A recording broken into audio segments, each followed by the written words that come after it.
इसके बाद विश्वामित्र जी ने कहा कि परम बुद्धिमान पुरुष सत्पुरुषों, यदि ऐसी बात है तो जैसे मृगों का झुंड अपने युद्धपति को ले आता है, इस प्रकार आप लोग भी रघुकुल नंदन श्री राम को शीघ्र यहाँ बुलाइए। तब विश्वामित्र ने कहा राजा दशरथ जी से कि श्री राम को आप यहाँ बुलाइए। तो श्री रामचंद्र जी ने यह मोह न तो किसी आपत्ति से हुआ है और न आसक्ति से, वे विवेक और वैराग्य संपन्न है, अतः उन्हें मोह नहीं बोध ही प्राप्त हुआ है। वे महान अभ्यदारक है, इस विचार मूलक मोह का युद्ध द्वारा निवारण कर देने पर रघुकुल नंदन श्री राम हम लोगों की भांति परम पद में प्रतिष्ठित हो जाएंगे। हमारे उद्देश्यों से वास्तविक बोध का उदय हो जाने पर श्री रामचंद्र जी अमृत पिए हुए पुरुषों की भांति सत्यवत त्रिकालाधिपति ब्रह्म रूप प्रज्ञा संपूर्ण सुखों के संपन्न हैं। तो मुनीश्वर विश्वामित्र को यूं कहने पर राजा दशरथ बड़े प्रसन्न हुए, मानो उनका सारा मनोरथ पूर्ण हो गया। इतनी बातें जब विश्वामित्र ने समझ आई कि वे तो स्वयं ब्रह्म स्वरूप हरि नारायण है, तो ये बात सुन करके दशरथ जी को मन में बड़ी खुशी हुई। उन्होंने श्री रामचंद्र जी को बुला लाने के लिए बारंबार दूध पर दूध भेजना आरंभ किया। जब राजा और मुनि का संवाद हो रहा था, उसी समय श्री रामचंद्र जी अपने थोड़े से सेवकों और दोनों भाई लक्ष्मण तथा शत्रुघ्न के साथ अपने पिता के पवित्र स्थान राजसभा में पहुंच गए। तो श्री राम ने दूर से ही महाराज दशरथ को देखा, जैसे इंद्र देव समूह से गिरकर बैठते हैं, उसी प्रकार वे भी राजाओं की मंडली में गिरे हुए बैठे हैं। उनके दोनों ओर महर्षि वशिष्ठ विश्वामित्र विराजमान थे। संपूर्ण विश्वामित्र आदि ऋषियों तथा दशरथ के आदि राजा को भी कुमार कार्तिकेय के समान सुंदर श्री रामचंद्र जी को दूर से ही अपना पास आते देखा। वे सोम और समदर्शी थे, उनकी बड़ी आकृति मंगलमय थी, उनका हृदय विनीत भाव से युक्त और उदार था, शरीर कांतिमान और शांत।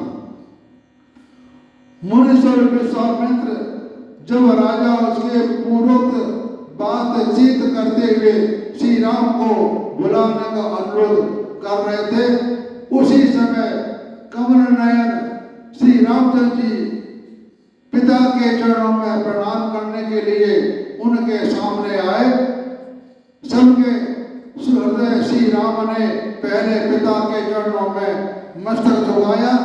इसके बाद माननीय पुरुषों द्वारा भी मुख्य रूप से सम्मानित होने वाले दोनों मुनि वशिष्ठ और विश्वामित्र को प्रणाम किया। इसके बाद अन्य ब्राह्मणों बंधु बांधव तथा गुरुजनों का अभिवादन किया। इसके बाद राजाओं के समूह द्वारा की जाने वाली प्रणाम परंपरा को उन्होंने प्रसन्न दृष्टि से उनकी ओर देखा और अपने मस्तक को किंचित झुकाकर तथा मधुर वाणी के द्वारा कुछ बोलकर स्वीकार किया। इसके बाद दोनों महर्षियों ने श्री रामचंद्र जी को आशीर्वाद दिया।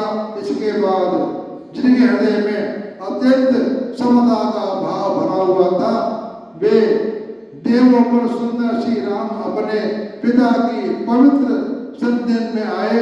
उस समय भूपाल दशरथ ने अपने चरण वंदना करने वाले पुत्र को हृदय से लगा करके उनका मस्तक छूआ और इसी तरह शत्रुवीरों का संहार करने वाले राजा दशरथ ने घनीभूत इसने युक्त ही लक्ष्मण और शत्रुघ्न को हृदय से लगाया और उनके मस्तक छूए और श्री रामचंद्र जी की प्रतिपल ही वचनों द्वारा बिछाए गए वस्त्रों के ऊपर बैठ गए।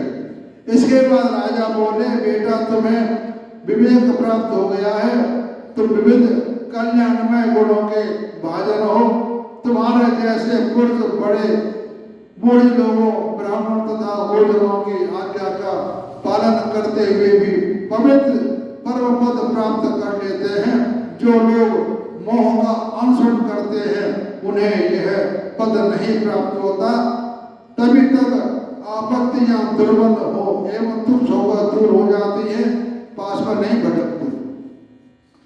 इसके बाद वशिष्ठ जी ने कहा कि महाभाव राजकुमार, तुम बड़े सूरवीर हो, तुमने उन विषय रूपी शत्रुओं पर भी विजय पा ली है जो दुख के परंपरा के उत्पादक तथा बड़ी कठिनाई से नष्ट होने वाले ऐसे प्रभावशाली होने पर भी तुम अज्ञानी मनुष्यों के योग्य विक्षेप रूप से अगणित तर्क मताओं से युक्त तथा और रूप से जड़ता जो सुशोभित होने वाले व्याहों में समुद्र में आत्मज्ञान शून्य पुरुष की भांति कहीं डूबे जा रहे हैं। विश्वामित्र ने कहा, राजकुमार, हिलते हुए नील कमलों के समूह की भांति जो तुमने नेत्र चंचल हो रहे हैं, इसमें तुम्हारे चित्त की विकृता ही कारण है। इस विकृता जनित नेत्रों की चंचलता को त्याग कर बताओ, क्यों मोहित हो रहे हो? चंचलता को त्याग कर तुम्हारे इस मोह अथवा भ्रम का क्या कारण है? निष्पाप श्री राम, तुम्हारे मन में जो विलासा हो उन्हें शीघ्र बताओ। तुम्हें यह सब मनोरथ प्राप्त होगा जिससे मानसिक व्यवधान फिर तुम्हें कष्ट नहीं पहुंचाएंगे। यानी विश्वामित्र श्री राम से पूछ रहे हैं कि तुम इतने खिन्न या उदास क्यों रहते हैं, इसकी बात मुझे बताइए। तो उन्होंने बुद्धि वाले विश्वामित्र जी का यह वचन, जिसके भीतर अपनी अभिलाषा के अनुरूप अर्थ का प्रकाश निहित था, सुनकर रघुकुल में श्री राम को खेद त्याग दिया।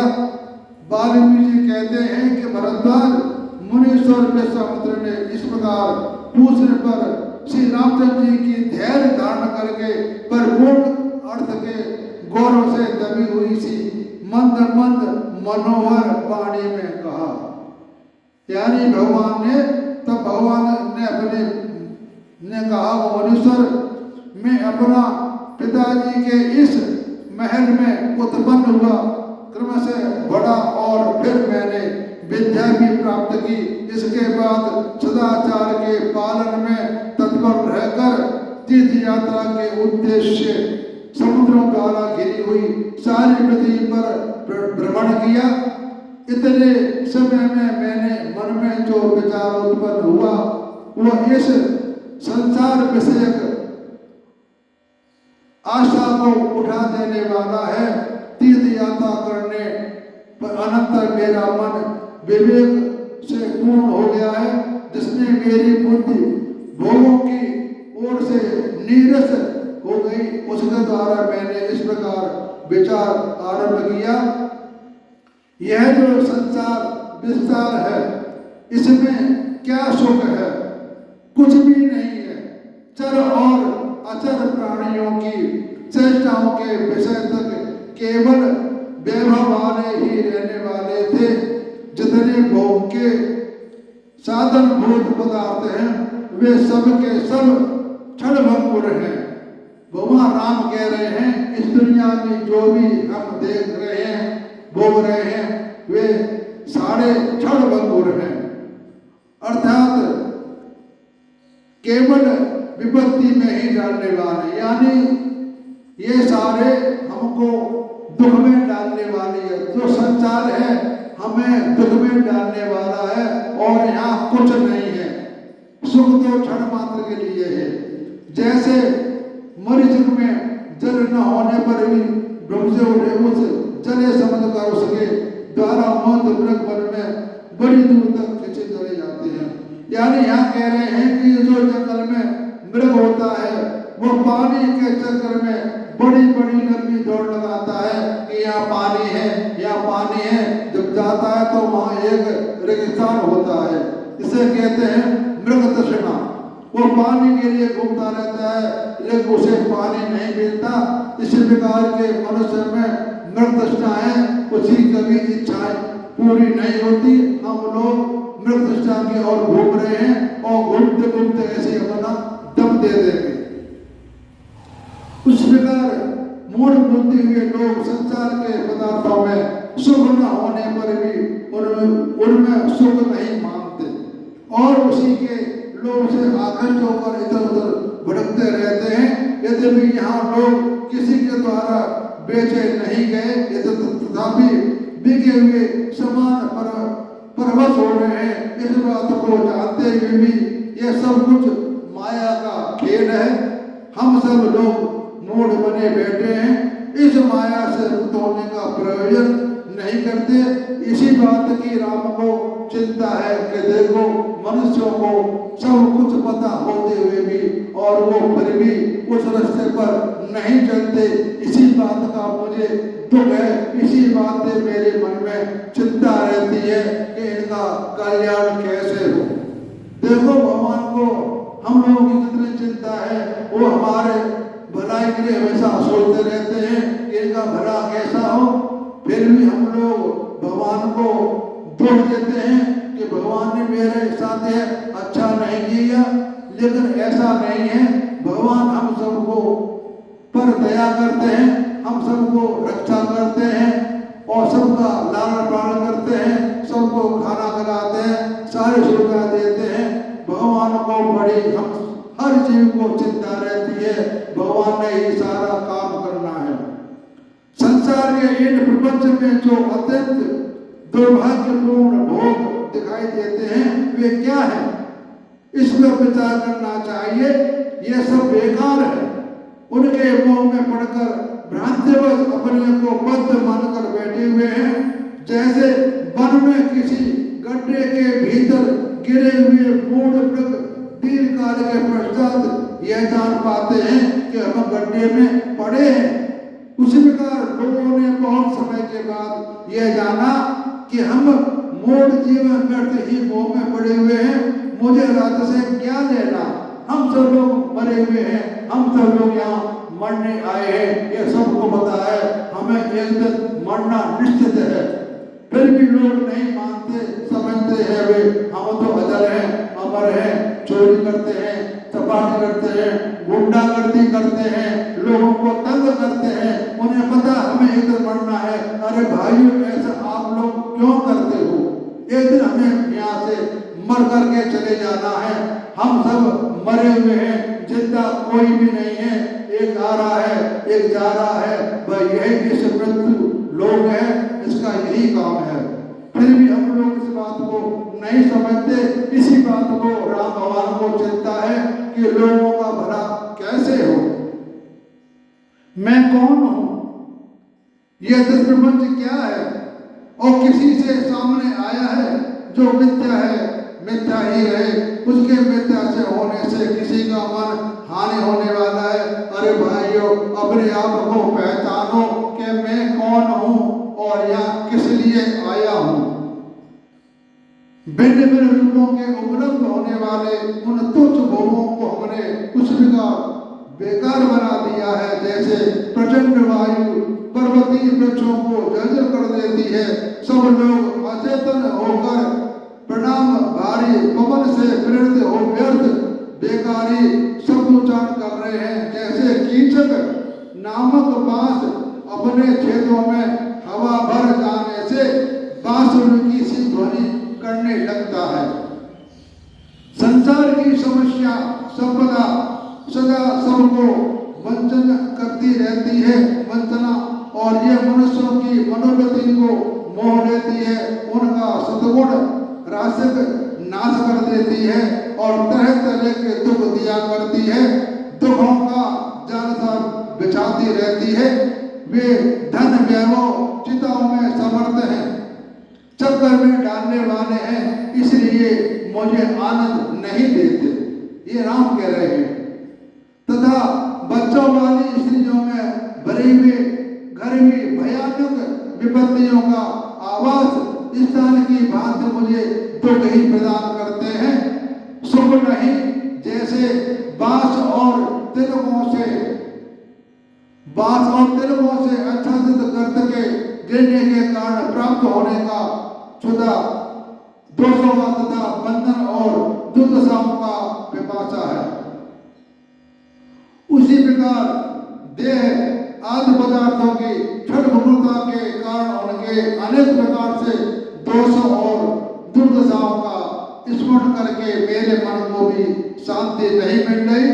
अज्ञान रूपी रात्रि में तीव्र मोह रूपी कोहरे के लोगों की ज्ञान रूपी ज्योति के नष्ट हो जाने पर दूसरों के दुख देने में परम चतुर विषय रूपी सैकड़ों चोर हर समय और प्रत्येक दिशा में विवेक रूपी श्रेष्ठ रहस्य का रत्न का अपहरण करने के लिए जाने से लगे हुए हैं।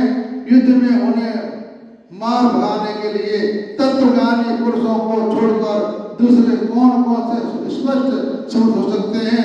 ये तत्व ज्ञान उनकी नष्ट करने के लिए समर्थ है, दूसरा नहीं। ये राम भगवान हम सबसे कह रहे हैं कि बताओ इनका क्या होगा। अब इसके बाद में आगे भगवान राम कहते हैं कि धन संपत्ति का क्या फायदा होता है, ये मैं आपको बाद में सुनाऊंगा।